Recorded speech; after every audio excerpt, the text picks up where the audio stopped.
Selamat datang di Jasa Utama Kapital Sekuritas Cabang dan Moga Jakarta. Saya Evan. IHSG hari ini tutup melemah 1,9%, tutup di 6742,58 ya. Tadi sempat turun sampai 687,91. Seperti yang dibahas kemarin, IHSG OTW 6800, 6700-nya udah disentuh, bahkan low-nya sampai 6687,91.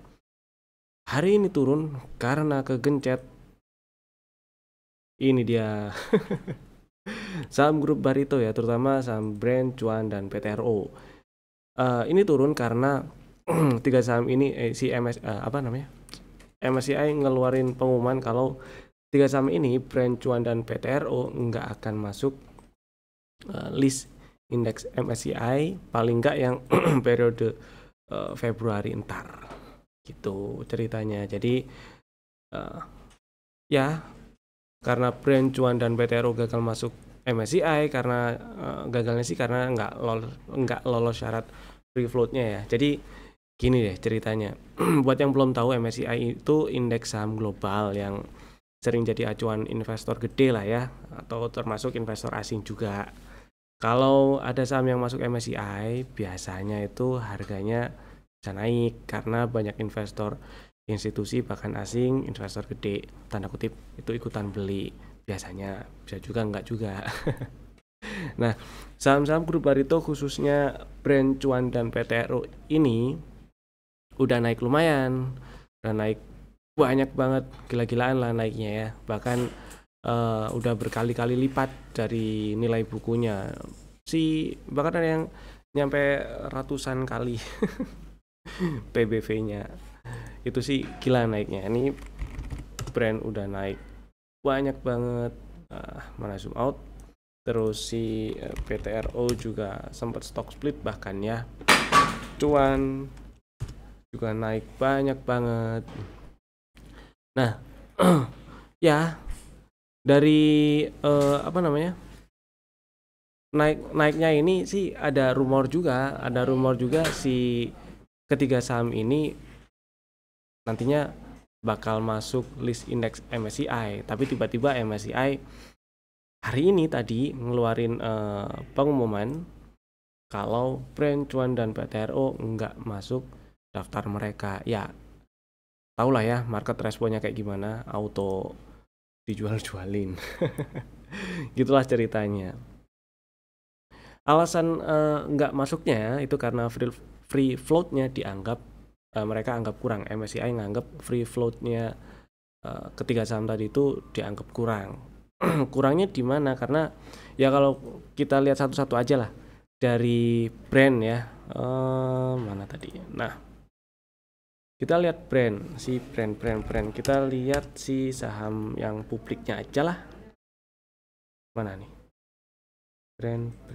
Brand saham yang beredar yang dipegang oleh publik itu 11%. Dari sini aja udah nggak memenuhi syarat free floatnya si Brand tuh 11%, nggak memenuhi syarat MSCI gitu, minimal 15% dia. Dari situ udah jelas nggak bisa masuk. Terus Cuan sebenarnya free floatnya 15%-an dan PTRO lebih dari 20%.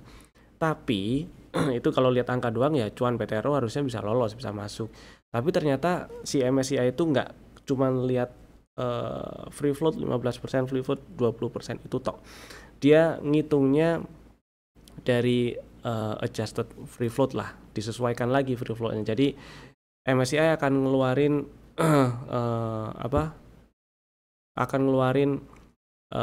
hedge fund atau fund manager gede.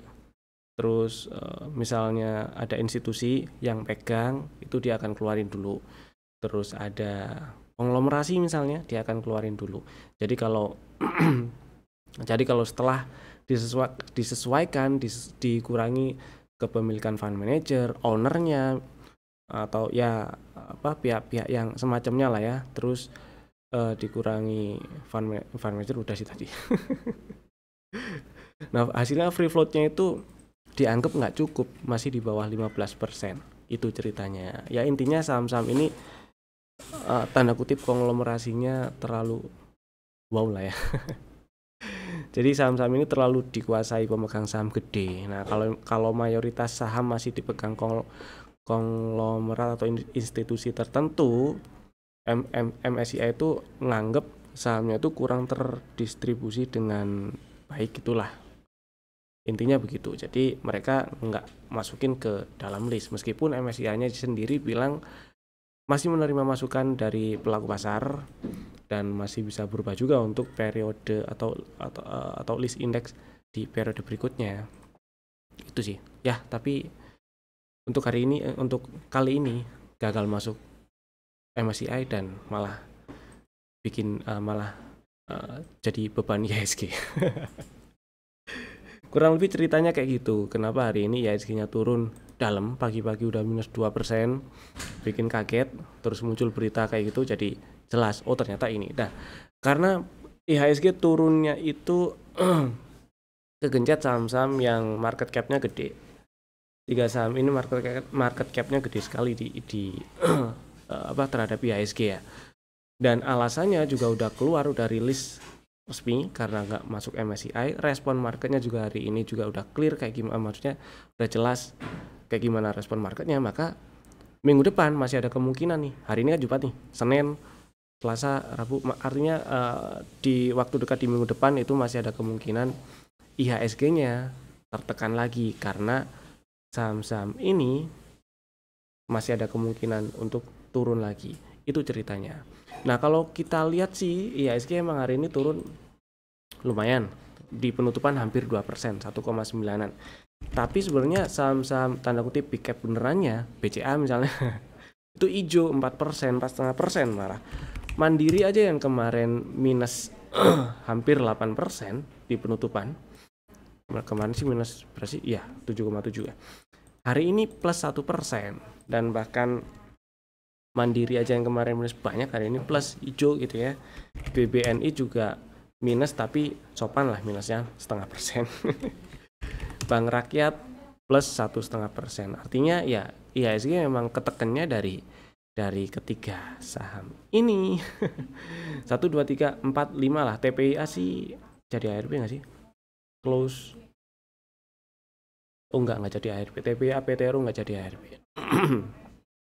Itu ceritanya. Kemudian lanjut cerita kemarin, kenapa si bankingnya, terutama bank-bank gede ya, itu turun lumayan. Kemarin kan sempat Mandiri aja sampai hampir 8% ya, sempat minus 8% ya, tapi di penutupan 7, sekian, hampir 8%. Sebenarnya alasannya sih, khususnya di Bank Mandiri, alasan kenapa kemarin dia turun banyak, dan ya sebenarnya bukan cuma kemarin, tapi dari beberapa waktu sebelumnya, bahkan nggak alasan ini juga kejawab alasannya kenapa Bank Mandiri nggak berhasil breakout 7,5, ada rejection dan lanjut turun kan ya. Setelah tes 7,5 sempat naik ke atas 7,5 di bulan apa tuh, September. Nah, alasannya sih kurang lebih ya asing net sell, asing aja kemarin ya, karena data asing per video ini dibuat itu kan belum keluar nih. Karena video ini dibuat waktu closing market. Nah, data asingnya itu per kemarin aja itu asing net sell sampai 1,4T. Bayang ya, di sini kelihatan lah. Ini apa? Oh, BNI. Kalau BMRI ya masih net sell sih, jelas. Mana nih lama? Udahlah, tinggal enggak, udah. Nah, belum keluar.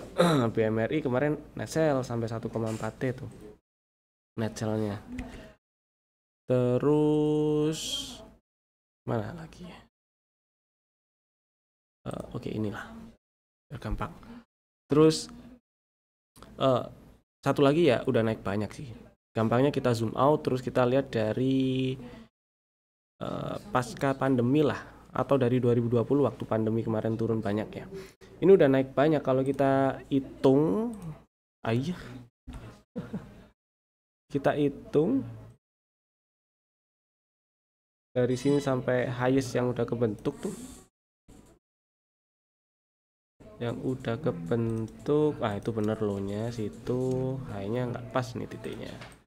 Sampai sini, aduh. Bener nggak? Ada 312,57%, 300% lebih. Itu banyak sekali untuk saham segede BMRI. Dan wajar kalau sudah naik sekian banyak sejak low yang dibentuk di tahun 2020 kemarin ya.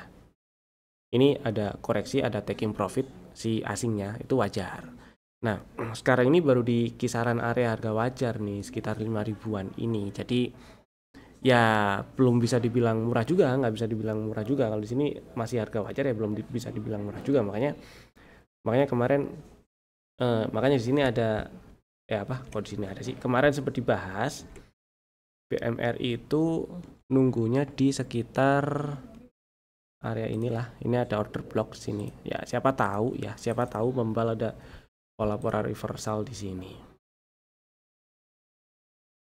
Nah, apakah di situ nanti bisa dibeli? Kita lihat aja. Yang jelas ini mesti santai-santai dulu lah. Karena ternyata asingnya masih net sell. Ini gede loh kemarin ini volumenya. Gede jualannya. Jadi slow down dulu aja sih BMRI. Buat yang ngincer BMRI, sabar.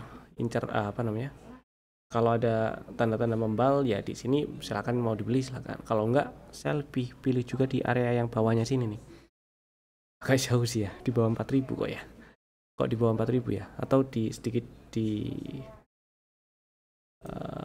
sinilah. Nah, gitu ya. Ya, di 4.000-an kecil lah, atau sedikit di bawah 4.000. Itu mungkin.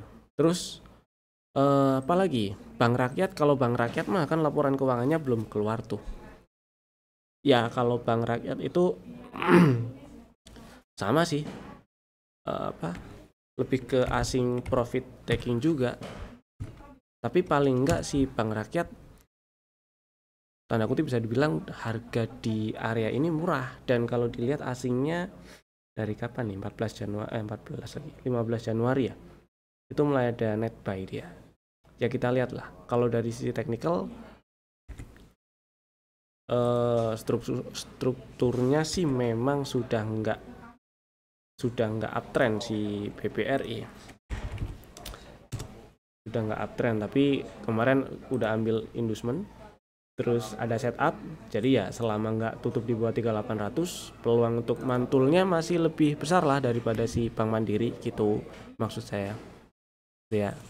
Terus kemudian ada apa lagi, BBCA kemarin juga turun, tapi ini BBCA ini turunnya paling dikit nih karena selain ada dugaan dampak dari dibentuknya BPI dan Antara itu juga ya turun, makanya si BCA ini turunnya kemarin paling dikit karena juga dia bukan BUMN. Alasan kedua karena ya BBCA fundamentalnya paling oke, paling bagus, kinerja tahun 2024 juga paling oke pertumbuhannya gitu ya. Kalau kita lihat Bank Mandiri kemarin tumbuh sih, tapi landai sekali. Bank Negara juga tumbuh, tapi juga landai. BCA tumbuh, Bank Negara tumbuh. Maksudnya gini loh. Jadi Bank BBCA, itu dia. BBCA tumbuh, kok lemot ya. Persentase net marginnya itu dia masih tumbuh. Terus si Bank Negara ini persentase net marginnya dia yang turun. Kalau net marginnya lebih gede dari sebelumnya, tapi persentase net marginnya turun daripada persentase net margin tahun sebelumnya. Terus si BMRI itu belum dirilis di sekarang, tumbuh tapi dikit gitu. Gitulah kira-kira ya. Sedangkan si tadi BCA, Bank Rakyat udah, terus Bank Negara ya sekalian lah bahas, kita lihat teknikalnya. Bank Negara juga apa BBNI. BBNI juga sama sih, asing cenderung net sell. Belum ada net buy, malah belum ada net buy yang kelihatan gitu ya. Ini chart foreign flow-nya masih cenderung bikin low baru dia.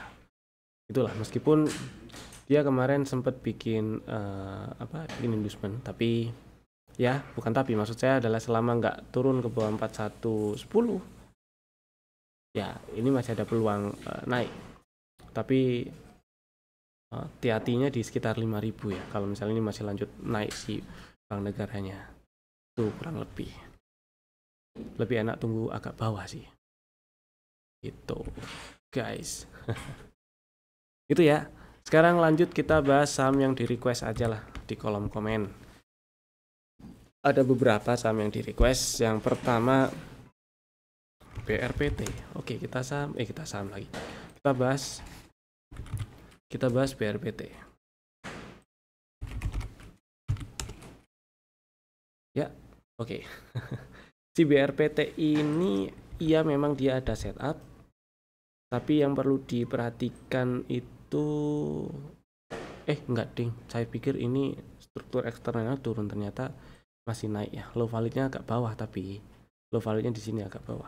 Nah, jadi karena low value-nya masih jauh di bawah, misalnya masih punya barang itu ya, terus agak atas sedikit dari harga penutupan sekarang, yang perlu dipantau di level 785. Kalau closing di bawah 785, exit dulu aja.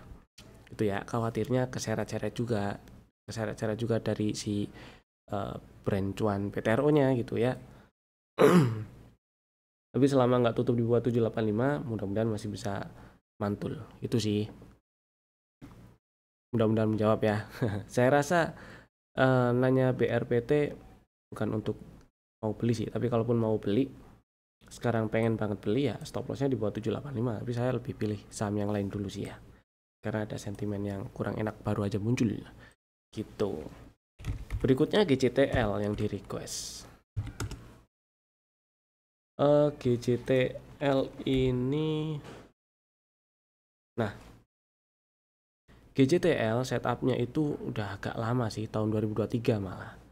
Nyampe target TP2, terus pingpongnya itu atau mantul-mantulnya setelah koreksi nyampe area extend TP1, mantul lagi extend TP2, turun lagi ke extend TP1, naik lagi. Nah, di sini dia belum sama sekali berhasil nyampe ke target full cycle.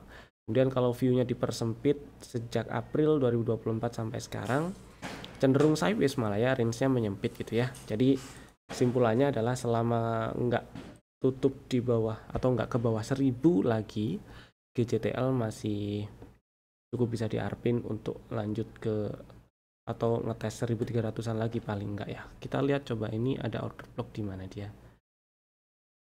Order blocknya nggak ada yang oke sih, di sini baru ada oke. Jadi order blocknya yang bagus di sini. Ini dimerahin aja. Nah, sekitar 1260, 1250, 1260 lah. Jadi mudah-mudahan masih bisa ke sana selama nggak ke bawah 1000. Itu ya. Kalau ngomongin setup, ini ada setup sih ada, tapi nggak terlalu oke. Saya masih belum mau ambil setup itu. Itu ceritanya. Mudah-mudahan menjawab. Kemudian satu saham lagi yaitu CTRA. Oke, CTRA sebelumnya ini ada strategi memang, tapi sayangnya strateginya itu kan beli di 945 ya. Stop lossnya kalau tutup di bawah 880. Sayangnya kemarin itu close di 870, jadi kena cut loss. Nah, ternyata hari ini naik high low candle-nya, meskipun closing masih di body candle hari ini, maksud saya masih atau close-nya masih di dalam body candle yang kemarin ya. Meskipun high low, tapi sinyal rebound-nya belum terlalu kuat sih. Nah, yang jadi poin menarik adalah di CTRA ini hari ini hijau, terus ada sinyal POW dan ada bullish divergence juga di RSI juga ada bullish divergence. meskipun neckline-nya itu masih di atas, jadi harus breakout 1035 minimal stay di atas 1000 lah, baru enak banget ini si CTRA. Nah, untuk trading jangka pendek ini bisa dipantau sih ya, jadi buat trading jangka pendek aja buat yang masih minat si CTRA. Senin buat fast trade dulu aja karena ada sinyal POW ya, siapa tahu ke berapa nih 970 atau 980-an kan lumayan ya buat fast trade gitu. Nah, sekarang kita lanjut bahas rekomendasi saham untuk besok 10 Februari, hari Senin maksudnya, 10 Februari 2020. 2025 kok 2024 sih. Untuk besok Senin 10 Februari 2025, dua saham dulu aja ya, karena ada kemungkinan marketnya masih atau IHSG-nya masih tertekan gara-gara 3 saham yang gagal masuk MSCI. Bapak Ibu bisa masukin watchlist jika belum ada, dan bisa langsung bikin ordernya sekarang juga menggunakan smart order dari Jasa Utama Kapital Sekuritas. Saham pertama, ESA. ESA ini menarik sih sebenarnya ya. Ada setup juga, dan kalau di zoom out masih cenderung uptrend, meskipun kalau view-nya dipersempit dikit ada cenderung sideways. Cenderung sideways, tapi kalau di zoom out nah uptrend. Jadi mudah-mudahan ini masih mau lanjutin uptrend ya. Dengan kemarin tanggal 14 Januari tutup di 885, dia jadi ada setup CB1 dan bisa dimanfaatin. Strateginya bisa beli ngantri di 805 800 lah. Sebenarnya udah dijemput sih mulai dari beberapa hari yang lalu, mulai dari tanggal 3 Februari. Buat yang belum punya barang atau belum sempat beli atau baru ngeh kalau ESA ini ada sinyal beli, besok bisa ngantri di 805 nggak apa-apa, atau mau langsung beli di 840 boleh, atau ngantrinya nggak jauh-jauh di 830 boleh. Yang penting stop lossnya tuh di bawah 740. Maka saya lebih pilih ngantrinya di 805 itu supaya stop lossnya nggak terlalu jauh. Dan targetnya TP1 ada di 940 945. Target TP2 ada di 1070. Mudah-mudahan sih bisa ke target TP2 karena ini masih cenderung uptrend. Gitu ya. Saham kedua ada Pewon. Kalau Pewon ini sebenarnya saham yang pernah masuk rekomendasi untuk bulan Januari, kalau enggak Desember ya. Januari sih harusnya. Januari awal kira-kira. Strateginya waktu itu beli dipecah jadi 392 atau 394 dan satu lagi di 380. Nah, buat yang sudah punya barang disimpan aja dulu nggak masalah, karena nggak turun ke bawah 366 ya, apalagi tutup di bawah 366, jadi masih aman. Dan strateginya untuk sekarang atau untuk besok Senin, buat yang minat beli Pewon silakan boleh dibeli, karena beberapa hari yang lalu juga ada sinyal POW, terus ini ada bullish divergence juga, boleh dibeli lah. Pewon boleh dibeli, terus stop lossnya sama kalau tutup di bawah 366 dan target TP1 di 450 dulu aja. Ya, itu tadi dua saham pilihan kami untuk Senin minggu depan tanggal 10 Februari 2025. Dan terima kasih telah tonton video ini dari awal sampai selesai. Bapak Ibu bisa langsung bikin ordernya sekarang juga. Jangan lupa tekan tombol like dan share video ini ke teman-teman yang lainnya jika Bapak Ibu merasa video ini bermanfaat. Dan tekan tombol subscribe bagi yang belum. Nyalakan tombol loncengnya supaya nggak ketinggalan update video dari kami. Saya Evan, sampai jumpa di video kami berikutnya. Dadah, happy weekend.